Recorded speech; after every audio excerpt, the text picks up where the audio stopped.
मित्रों, वैसे तो हमारा ये अनौपचारिक मंत्रिमंडल की बैठक करने का एक लगातार नियम चलता रहा है। थोड़ा कोविड के कारण से इस बार हम थोड़ी देरी से बैठे, तो भी आज बैठे थे तो अनऑफिशियली अनौपचारिक तौर पर बहुत से विषयों पर चर्चा हुई है। विशेष तौर पर जैसे आज का वातावरण चल रहा है, ये जो किसानों का जो एक आंदोलन, खास करके दिल्ली में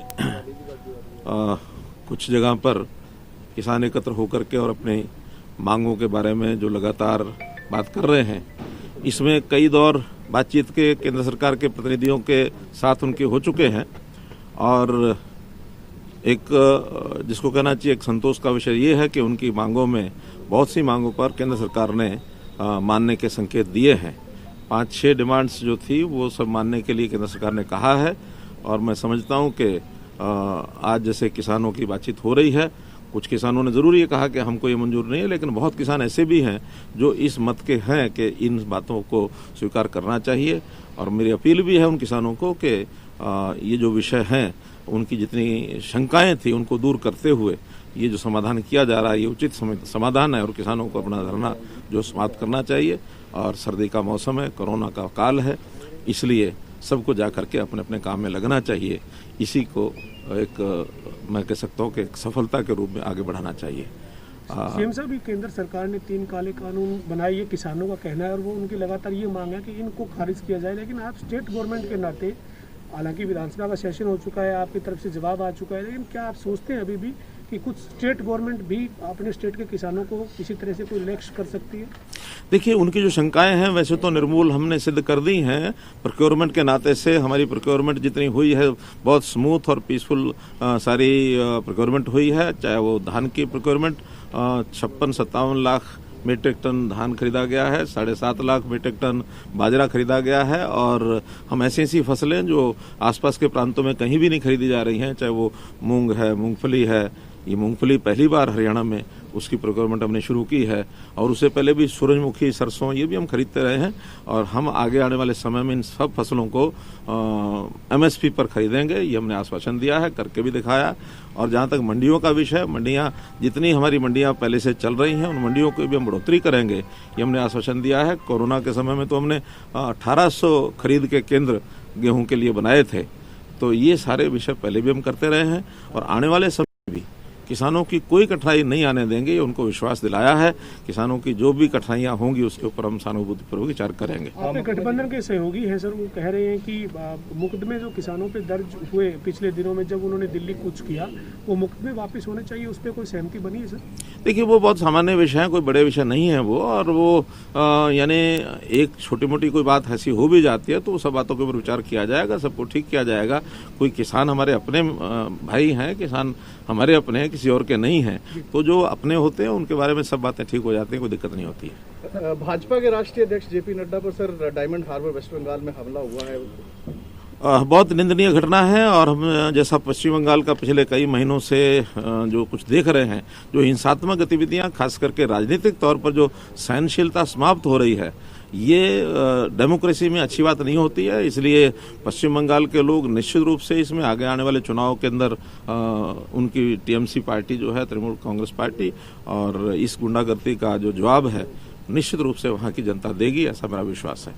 सीएम साहब, आपकी पार्टी गठबंधन के साथ सत्ता में है, गठबंधन के कई विधायक और निर्दलीय जो कई विधायक जिनको सरकार को समर्थन था, वो कह रहे हैं कि सरकार बाद में है, हम पहले किसान हैं और किसानों के साथ हैं, अपना सीधा समर्थन किसानों को दे रहे हैं। भूपेंद्र सिंह हुड्डा कह रहे हैं कि सदन बुलाया जाए विधानसभा का और सरकार अविश्वास में आ चुकी है, अपना विश्वास साबित करें। देखिए, जहाँ तक कांग्रेस की बात है, वो लोग तो बात करने के लिए, चर्चा करने के लिए तैयार नहीं है, भाग खड़े हुए हैं। और वो किस मुंह से वो चर्चा करेंगे, क्योंकि जो कुछ उनका व्यवहार रहा है वो सब जनता जानती है और सारे जगत जानता है कि ये सारे जो विषय थे ये उनके समय में ही खड़े हुए थे। और उनके विषय के जितने भी ये जो कानून के अंदर परिवर्तन किया जाए और APMC में भी कानून में बदलाव किए जाए, ये उनके नेता सारे कह चुके हैं। शरद पवार जब कृषि मंत्री थे उस समय भी ये सारी बातें उन्होंने कही। भूपेंद्र हुड्डा, उन्होंने भी 2011 के अंदर ये सारी बातें कही। और वो जब स्वयं इस चीज के, इस कमेटी के प्रमुख थे, ये उस समय के सारे वीडियो, सारे प्रमाण आप लोगों के सामने हैं। आज वो किस मुंह से इसका विरोध करेंगे, ये एक विपक्ष में रह करके अपनी राजनीतिक रोटियां सेकना, किसानों के कंधों पर बंदूक रख करके, ये उचित नहीं है, शोभा नहीं देता। लोग समझते हैं और कोई भी विषय ऐसा अगर होगा, हम पूरी चर्चा सदन में, सदन के बाहर, जनता में, सब जगह चर्चा करने के लिए तैयार हैं। और ये जो बिल हैं किस प्रकार से जनता यानी किसान को लाभ पहुंचाएंगे, ये एक एक विषय आज भी हम कह रहे हैं, कभी भी अवसर आएगा उस समय कहेंगे। आपके जो विधायक जो नाराजगी जताकर किसानों के साथ जाने की बात कर रहे हैं, जो कह रहे हैं कि हम किसानों के साथ, किसान कोई अलग है और हम अलग हैं, ऐसा नहीं है। कोई हमारा कोई दो ग्रुप थोड़े ही है, हम सब किसान हैं, किसान का हित में सोचते हैं। चाहे हम हैं, हमारे विधायक हैं, सरकार है, सब किसानों के हित में सोचते हैं।